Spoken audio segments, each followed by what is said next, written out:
Alright, I didn't find a whole lot of videos specifically on W210 E320 platform starter.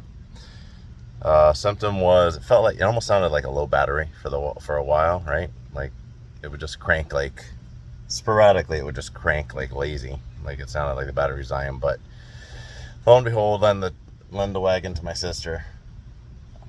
These are stranded, completely dead. Yank the battery on it, take it to get tested, hoping, God, please, Lord, let it just be the battery. I'll pop a new one in, you know, it's not that old. Sure enough, battery tested fine. So, starter, sweet. Sounds easy. Well, it turns out it is pretty easy, actually. I just figured I'd give some tips and tricks on a W210. I'm going to assume anything with an M112 V6 motor. M112 V6 motor, wagon, and sedan, I would imagine, are the same. So the way that I got it out, which was relatively easy, is, here we go. Here, well, actually, there is the starter. So starter's up here. You can easily, if you have a pivoting ratchet, I have a snap-on, pivoting one with an E14, you can get at this bolt, and then the bolt above that, which also has the bracket holding this loom.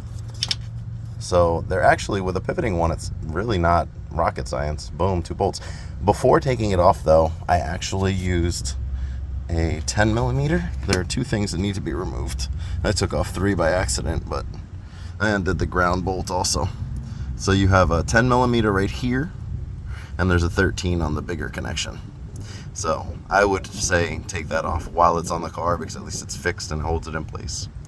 And again, I have a 1/4 inch ratcheting, 1/4 inch pivoting ratchet, so that absolutely helped. And my last tip and secret, which will help you, is the transmission cooling line. It was hung up here. So you do this whole finagling back out that way, right?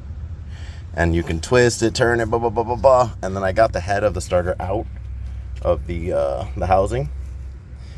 And then it was hung up. It would not come over this lip. So I pulled the 19 millimeter for the coolant line so that I could just pull this down just slightly, and boom, came right out. So that'll be the part that really saves your ass. All right, let me get it back in. Everything's buttoned back up. There it is. Not bad. All you have to do is transmission coolant line to you know, the one that goes to the trans cooler.